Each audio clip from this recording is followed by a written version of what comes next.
ISO Harden nagbabalik na at LA Clippers patuloy pa rin ang pag-arangkada ngayon sa NBA.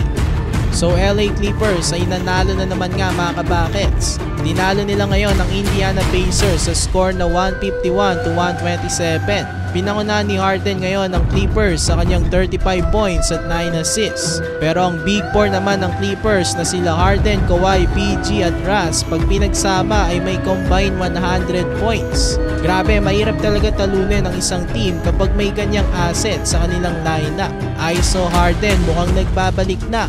Komportable na talaga si James ngayon sa Clippers. Parang bumabalik yung prime Harden na isa sa pinaka-deadly pagdating sa ISO. At yung step back niyang pamatay, mahirap pa rin talaga pigilan. Nasa 8-game winning streak na nga ang Clippers ngayon. Nung una matatandaan natin na sinisisi pa si Harden ng mga tao nung bagong dating pa lang siya sa team. Paano ba naman? Sunod-sunod kasi ang pagkatalo ng Clippers nung unang games ni Harden sa kanila. Pero hindi naman nagpanik ang Clippers at naniwala sila na kailangan lang nila ng maraming games para magamay ang isa't isa. At ngayon nga mga kabakets ay mukhang nagkakasundo na ang Big Four ng Clippers. Si Harden ay komportable na at nagagawa niya na ang kanyang gustong gawin sa team bilang primary playmaker. Maganda rin ang sakripisyo na ginawa ni Russ sa team.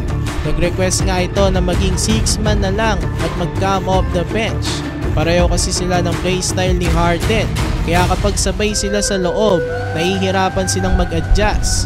Gustong-gusto na talaga ni Russ mag-champion. Actually, lahat naman sila ay gustong-gusto ng mag-kampiyon. Kaya lahat ng sacrifice ay ginagawa na nila. Maagang-maaga pa ang season at mukhang nagkakaroon na ng chemistry at tumataas na ang kumpiyansa ng Clippers. Nakakatakot ang team na ito kapag na-reach na nila ang kanilang full potential. Isa sila sa mga teams ngayon na dapat niyang subaybayan mga kabakets. So yan lang ang ating video ngayon. Maraming salamat sa inyong panonood. Please like, share, and subscribe.